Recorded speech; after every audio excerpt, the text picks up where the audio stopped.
Ashama akka moltan kabajamtoota hordoftoota miidiyaa irratti biyyoolessa Oromiyaa oduu sin dhageessinaa oduu waliin waaqoo jiruuti.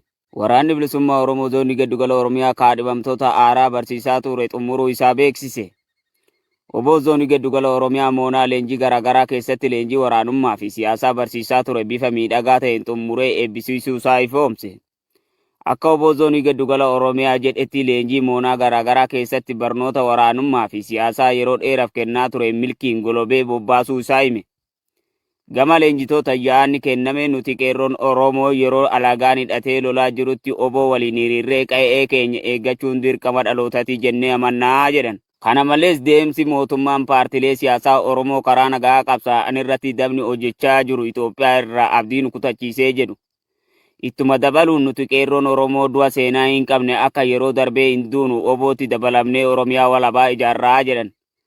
Gama waraana bilisummaa Oromootiin ergaan darbe uummanni Oromoo qabsoo kanaaf wareegama kaffalaa jirru galateeffachuuf leenjitootaan baga gammaddan baga dirree haqaa gurmuu waraana bilisummaa Oromootti dabalamtan jechuun ergaa isaanii jalqaban. Ittuma dabaluun dirreen kun dirree Oromootii qabeenya uummata Oromootii wal faana tiksina galma keenya tokko jechuun ergaa dabarfatan.